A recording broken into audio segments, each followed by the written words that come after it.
નમસ્તે વિદ્યાર્થી મિત્રો, વાત્સલ્ય કન્યા શાળામાં આપનું સ્વાગત છે। આજે આપણે ધોરણ 8 વિષય હિન્દીમાં પાઠ 9 મમતાનો ભાગ બીજો સમજીશું। स्वस्थ होकर मुगल ने कहा, माता तो फिर मैं यहाँ से चला जाऊँ? स्त्री विचार कर रही थी। मैं ब्राह्मणी हूँ, मुझे तो अपना धर्म अतिथि देव के सत्कार का पालन करना चाहिए, परंतु यहाँ नहीं नहीं नहीं, ये सब दया के पात्र नहीं।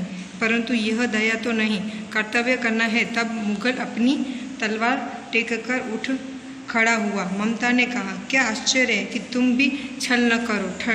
ठहरो, छल नहीं, तब नहीं स्त्री, जाता हूँ।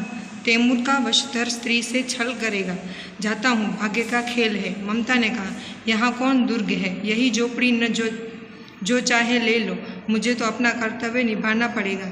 चाहो भीतर धक्के हुए पथिक, तुम चाहे कोई भी हो, मैं तुम्हें आश्चर्य देती हूँ। सब अपना धर्म छोड़ दें तो क्या मैं भी छोड़ दूँ? मुगल ने चंद्रमा के मध्य प्रकाश में वह महिमा में मुखमंडल देखा। उसने मन ही मन नमस्कार किया। ममता पास की टूटी हुई दीवारों में चली गई। भीतर थके पथिक ने झोपड़ी में विश्राम किया। સ્વસ્થ મોગલે કહ્યું, માં તો પછી મારે અહીંથી રવાના થવું જોઈએ। સ્ત્રી વિચારતી હતી, હું બ્રાહ્મણ છું, મારો ધર્મ મહેમાનની આતિથ્ય છે, પાલન કરું, પણ જરૂરી તો નથી ને। આ બધા દયા માટે પાત્ર નથી, પણ આ દયા નથી, ફરજ તો કરવી જ પડે। પછી મુગલ તેની તલવાર લઈને ઊભો થયો। મમતાએ કહ્યું, આમાં આશ્ચર્યજનક વાત છે કે તમે પણ છેતરાતા નથી। થોભો યુક્તિ ના પછી સ્ત્રી નથી, હું જાઉં છું, તૈમૂરનો વંશજ તે સ્ત્રીને યુક્તિ આપશે। હું જાઉં તે ભાગ્યની રમત છે। મમતાએ કહ્યું, અહીંનો કિલ્લો કોણ છે? આ ઝૂંપડું ન લો, તારે જે જોઈએ છે ને તે મારી ફરજ પૂરી કરવી પડશે। અંદર જાઓ, તમે જે પણ હો, હું તમને આશ્રય આપું છું। જો દરેક વ્યક્તિ પોતાનો ધર્મ છોડી દે છે તો પછી મારે પણ છોડવું જોઈએ। મોગલે મંદ પ્રકાશમાં ચંદ્રનો ભવ્ય ચહેરો જોયો। તેણે પોતાને સલામ કરી। એક માથા પ્રેમ નજીકમાં તૂટેલી દિવાલોમાં ગયો। અંદર કંટાળી ગયેલા ભક્તતા झूंपड़ीમાં आराम કર્યા। प्रभात में खंडहर की सदी से ममता ने देखा, सैकड़ों अश्वारोही उस प्रांत में घूम रहे हैं। वह अपनी मूर्खता पर स्वयं को कोसने लगी। एकाएक झोपड़ी से निकलकर उस पथिक ने कहा, मिर्जा मैं यहाँ हूँ। शब्द सुनते ही प्रशंसा की चित्कार ध्वनि से वह प्रात गूंज उठा। ममता अधिक भयभीत हुई।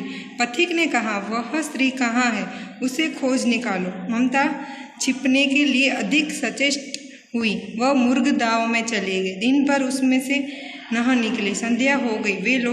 वे लोग जाने लगे। ममता ने सुना, पथिक घोड़े पर सवार होते हुए कह रहा था, मिर्जा, उस स्त्री को मैं कुछ दे न सका, उसका घर बनवा देना, क्योंकि मैंने विपत्ति में यहाँ विश्राम पाया था।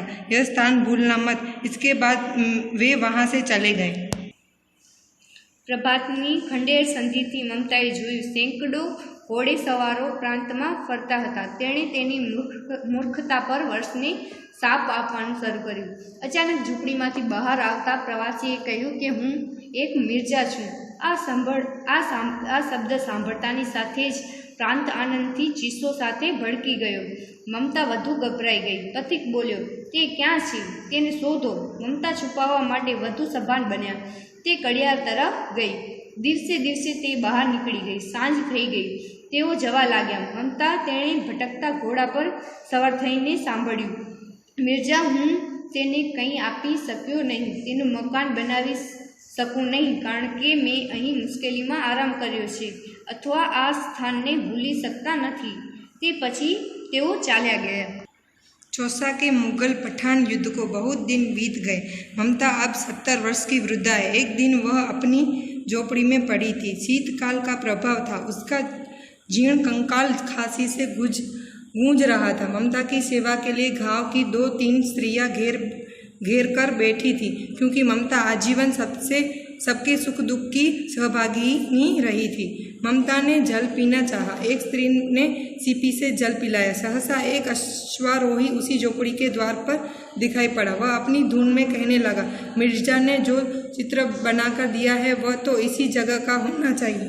वह बुढ़िया मर गई होगी। अब किससे पूछूं कि ये एक दिन शहशाह हुमायूं किस छप्पर के नीचे बैठे थे। यह घटना भी तो 47 वर्ष के ऊपर की हुई।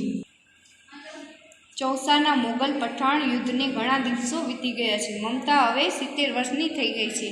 એક દિવસ તેણીની ઝૂંપડીમાં પડી હતી.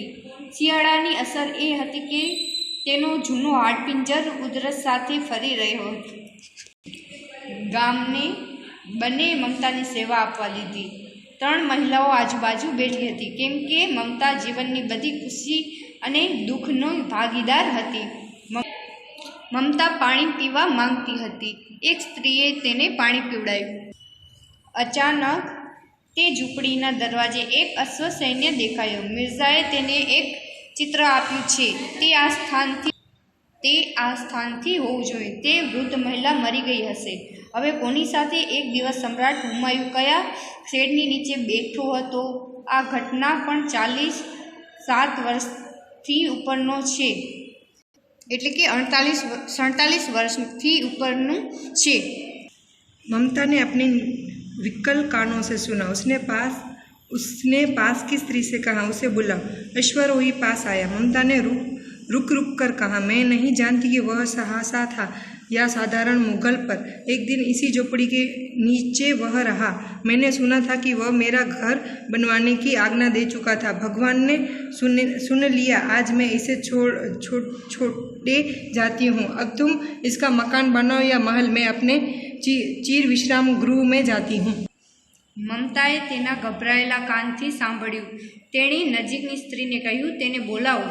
ઘોડેસવાર નજીક આવ્યો. મમતાએ તૂટક કહ્યું, હું જાણતી નથી કે તે સમ્રાટ હતો કે સામાન્ય મુગલ, પરંતુ તે એક દિવસ આ ઝૂંપડી નીચે રહ્યો. મેં સાંભળ્યું છે કે તેણે મારું મકાન બનાવવાનો સંદેશ આપ્યો છે.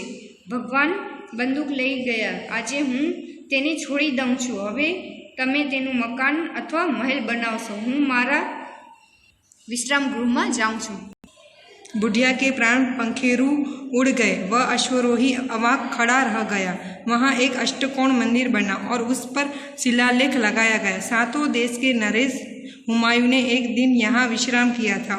उनके पुत्र अकबर ने उनकी स्मृति में यह विशाल गगन चुंबी मंदिर बनवाया, पर उसमें ममता का कहीं नाम न था। મમતાનો પ્રાણ ઉડી જાય છે, એટલે કે મમતા મરી જાય છે. ઘોડેસવાર અવાક થઈને ઊભો રહ્યો. ત્યાં એક અષ્ટકોણનું મંદિર બનાવવામાં આવ્યું અને તેના પર એક શિલાલેખ મૂકવામાં આવ્યો હતો. 7 દેશોના રાજા હુમાયુએ એક દિવસ અહીં આરામ કર્યો. તેમના પુત્ર અકબરે આ વિશાળ જગ્યા પર મંદિર બનાવ્યું અને એમાં મમતાનો ઉલ્લેખ ન હતો. અસ્તુ